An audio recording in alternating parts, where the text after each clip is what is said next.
Continuamos acá en el Congreso de Historias de Mérida 2023 que se lleva a cabo este lunes 22 de mayo acá en el Centro de Convenciones Mucumbarila. En esta oportunidad nos encontramos con Ángel Omar García González. Él es historiador del Estado Carabobo y además tiene una ponencia acá en el Congreso que está referida a la toma de Puerto Cabello como el final de la Guerra de la Independencia. ¿Nos puede ampliar un poco acerca de este tema, de su exposición? Sí. Bueno, muchas gracias por la invitación y efectivamente traemos una ponencia un poco para reivindicar un hecho histórico que incluso a la luz del propio bicentenario que estamos conmemorando este año, parece que está pasando por debajo de la mesa. Y eso tiene una explicación, que es que de alguna manera la historiografía nuestra y el sistema educativo venezolano ha plasmado la idea de que con el triunfo que se obtuvo en Carabobo en 1821, el 24 de junio, culminó el proceso de independencia y no pasó más nada en Venezuela.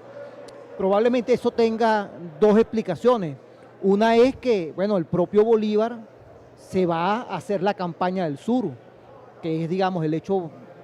de mayor significación. Y el otro elemento es que nuestra historiografía entonces ve como el factor fundamental, como la fuente fundamental para nutrir la visión historiográfica al propio Bolívar. Entonces, al no estar Bolívar en el territorio y a no ser Bolívar el protagonista principal de la historia en este momento, entonces se relegan un conjunto de hechos que fueron importantes. Y lo más significativo que se destaca después de Carabobo es el bicentenario de la batalla naval del Lago, que lo vamos a conmemorar el próximo julio. Y resulta que, bueno, más allá de esos dos hechos importantes, después de Carabobo ocurrieron una cantidad de enfrentamientos, de luchas, de conflictos armados que tuvieron como epicentro precisamente el bastión de resistencia que se creó cuando el ejército realista, huyendo de Carabobo, se atrinchera en Puerto Cabello y lo mantiene como un bastión de resistencia y de ofensiva durante 2 años, más de 2 años, o sea, desde el año 21 hasta 1823, en noviembre, que este año vamos a celebrar entonces el bicentenario de la toma de Puerto Cabello, y donde sostenemos que realmente concluye la guerra de independencia con la liberación de Puerto Cabello.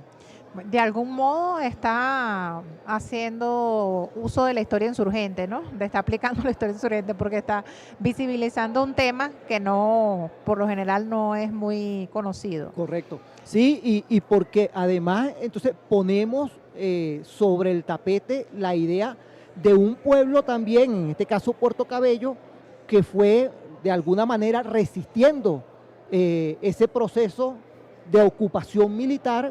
que se prolongó durante 2 años. Entonces, claro, si nosotros entendemos que el proceso de la historia insurgente también tiene que ver con la visibilización de un pueblo que es protagónico de su propia historia, así que la historia no es solamente, digamos, la encarnación de los grandes héroes, que es importante, Bolívar y todos los grandes próceres de nuestra independencia, Páez, etcétera, sino que hay un pueblo también que genera unos mecanismos de resistencia y para,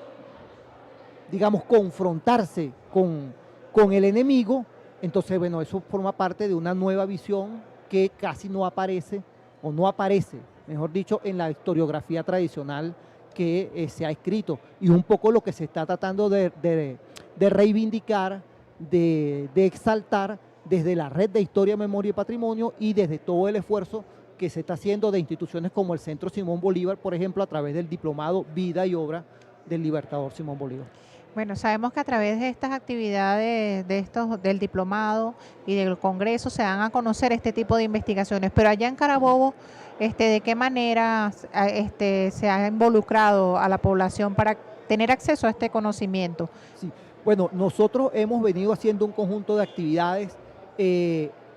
estamos organizando para el Bicentenario algunas actividades también en Puerto Cabello, y con el diplomado hemos tratado de aproximarnos a toda esta visión que digamos, se ha programado, se ha difundido, tratando de mirar los mismos procesos históricos con otras miradas, con otras características, que yo creo que aquí es un elemento importante, porque a veces desde digamos, las trincheras que no comparten la visión que nosotros tenemos, se nos quiere acusar de que estamos tratando de cambiar la historia, de que estamos adulterando los procesos históricos. Y desde aquí lo que nosotros tratamos de responderles es que, como ocurre en general con las ciencias sociales y con la historia en particular, es que de lo que se trata es de mirar los mismos procesos desde otras perspectivas y con otras categorías. Y si lo miras así, probablemente llegues a conclusiones distintas, a percepciones distintas sobre los mismos hechos históricos. Entonces yo suelo poner siempre un ejemplo como gráfico sencillo para que la gente vea, decir, bueno, si tú estás observando un paisaje y tomas una fotografía horizontal, vas a tener una perspectiva del paisaje, pero esa perspectiva es limitada, no es todo el paisaje, es lo que te permite tomar la fotografía, lo que te permite captar. Si tomas una misma imagen desde otra perspectiva, digamos un ángulo aéreo, vas a tener sobre el mismo paisaje otra visión, con otra percepción distinta. Bueno, sobre los hechos históricos podemos hacer lo mismo. Si nosotros nos aproximamos a mirarlos con unas categorías distintas, seguramente vamos a tener aproximaciones distintas, con conclusiones distintas sobre los procesos. El otro ejemplo es, por ejemplo, nosotros hablamos sobre el proceso colonial y solemos utilizar la categoría, por ejemplo, esclavos, para referirnos a las comunidades que eran víctimas sometidas por el coloniaje español. Y resulta que el esclavo pareciera que implica de alguna manera una visión en la cual se siente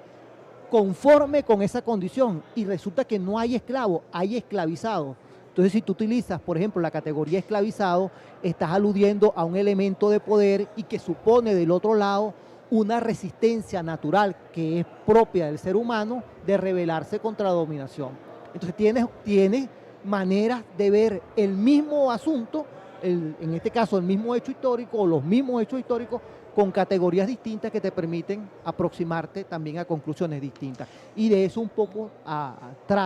por ahí va la idea de la historia insurgente. ¿Por qué es importante para el pueblo conocer estos aspectos que han estado invisibilizados? Bueno, a la luz de los acontecimientos actuales o recientes de la historia de Venezuela. Claro. Mira, el historiador francés Marc Bloch tiene una frase que el maestro Federico Brito Figueroa popularizó y repetía casi en todos sus textos. La incomprensión del presente nace fatalmente de la ignorancia del pasado,